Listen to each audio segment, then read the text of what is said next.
നിങ്ങൾ കക്കപ്പുട്ട് കഴിച്ചിട്ടുണ്ടോ? നല്ല വരട്ടി എടുത്തിട്ടുള്ള കക്കയിറച്ചി അരിപ്പുട്ടിന്റെ ഇടയിൽ ലെയർ ചെയ്തിട്ടുള്ള ഒരു ഐറ്റം ഉണ്ടോ? Let's go. കഴുകി വൃത്തിയാക്കി 600 ഗ്രാം കുക്ക് ചെയ്ത കക്കയിറച്ചിയിലേക്ക് 1/2 ടീസ്പൂൺ മഞ്ഞൾപ്പൊടി, 1 ടീസ്പൂൺ ഉപ്പ്, 2 ടീസ്പൂൺ കുരുമുളക്, 1/2 ടീസ്പൂൺ എരിവെള്ള മുളക് പൊടി ഇട്ട് നല്ലോണം മിക്സ് ചെയ്ത് 10 മിനിറ്റ് മാരിനേറ്റ് ചെയ്ത് വെക്കാം. ഈ മസാല ഉണ്ടാക്കാനായിട്ട് 6 ഗ്രാമ്പൂ, 4 ഏലക്ക, 1 കഷ്ണം പട്ട, 1 ടേബിൾ സ്പൂൺ കുരുമുളക് ബ്ലെൻഡറിലേക്ക് ഇട്ട് നല്ലോണം പൊടിച്ചെടുക്കാം.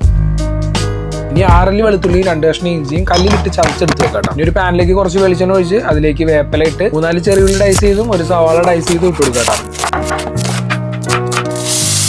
ചെറുതായിട്ടൊന്ന് വഴന്ന് വരുമ്പോൾ 3 പച്ചമുളക് നടുക്കുന്ന കീറിയിട്ട് കൊടുക്കാം. ഇനി നമുക്ക് ആ ചതച്ച് വെച്ച ഇഞ്ചിയും വെളുത്തുള്ളി ഇട്ട് കൊടുക്കാം. എല്ലാം ഒന്ന് വഴന്ന് വരുമ്പോൾ നമ്മുടെ കക്കയിറച്ചി ഇട്ട് കൊടുക്കാം. കക്കയിറച്ചിയിൽ നിന്ന് തന്നെ നല്ല വെള്ളം ഇറങ്ങും, അതുകൊണ്ട് എക്സ്ട്രാ വെള്ളം ഒന്നും ആഡ് ചെയ്യണ്ട. ഇനി കുറച്ച് പച്ച വെളിച്ചെണ്ണയും അടിച്ചു വെച്ചാൽ നമ്മുടെ മസാലയും ചേർത്ത് ഒന്ന് വരട്ടി ഡ്രൈ ആക്കി എടുക്കാം. അപ്പൊ അത്രേ ഉള്ളൂ. ഇനി എന്താ, പുട്ടുപൊടിയും കക്കയിറച്ചിയും ലെയർ ചെയ്ത് സ്റ്റീം ചെയ്തെടുക്കാം. സത്യം പറഞ്ഞാൽ ഇങ്ങനെ കഴിക്കണമെന്ന് ഒരു നിർബന്ധമില്ല കേട്ടോ. ഈ നോർമൽ ആയിട്ടുള്ള പുട്ടിന്റെയോ അല്ലെങ്കിൽ ചൂട് ചോറിന്റെ കൂടെ കഴിക്കുകയാണെങ്കിൽ ഇത് പുളിയായിരിക്കും. ഇപ്പൊ ഇത് കഴിച്ചിട്ട് എങ്ങനെയുണ്ട് നോക്കാം.